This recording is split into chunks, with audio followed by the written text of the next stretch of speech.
c'est vrai qu'à certains moments, ils ont dopé avec cette idée d'indépendance, cette idée de révolution presque parfaite, mais puis quand on devient adulte, avec un système pareil, un système illégitime, on sent vraiment que cette indépendance, cette réelle indépendance, on ne l'a jamais connue. Au contraire, des fois, on a honte de dire qu'on puisse à la dire au monde entier qu'on est un pays indépendant, et avec un régime pareil qui est en train de mettre en chaos une nation pendant 50 années, et on en a honte.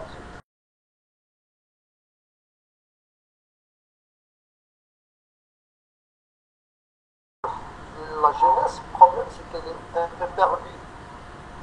Ils font face à un régime puissant.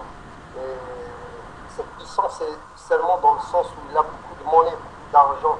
Il peut se permettre d'acheter beaucoup de gens, il peut se permettre d'acheter le silence des autres, il peut se permettre d'acheter même le silence des pays occidentaux.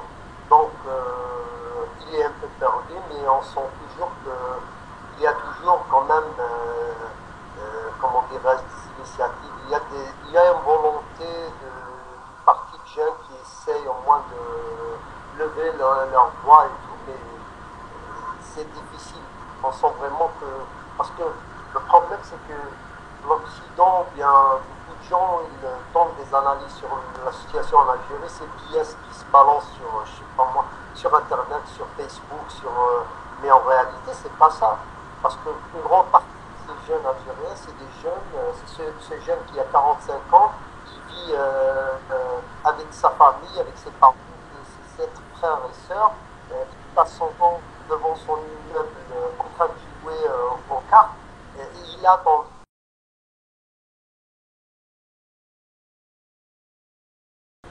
il a donc cette étincelle pour se révolter, pour dire tout ce qui bouge, si vous voyez ce que je veux dire. Mm, Cette mm. grande partie aussi des jeunes qui sont là dehors dans les cafétérias, qui sont en chômage, donc comme je viens de dire, qui vivent avec leur famille, et ils composent la grande majorité des jeunes algériens.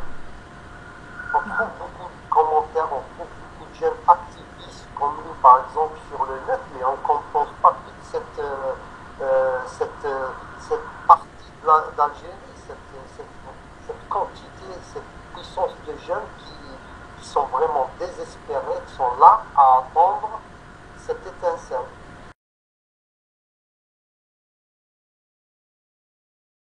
Je ne sais pas si ça va être à la tunisienne ou à l'égyptienne, parce qu'il a tout de même réussi, ce régime légitime, il a tout de même réussi à casser la relation, comme il a réussi à casser la relation entre lui et son peuple, comme il a réussi tout de même à casser la société civile. On trouve peu de syndicats, on a peu d'associations vraiment légitimes qui osent dénoncer, qui osent faire leur travail, qui osent ne pas s'inventer dans la politique en annonçant à chaque présidentielle ou à chaque élection vive le roi. Donc c'est difficile. À la tunisienne ou à l'égyptienne, c'est difficile. Et nous, de notre part, on essaye, justement, on essaye avec toutes nos forces, au moins d'essayer d'organiser la société civile en tant que syndicat autonome, en tant qu'association libre, vous voyez, et ce n'est pas aussi facile.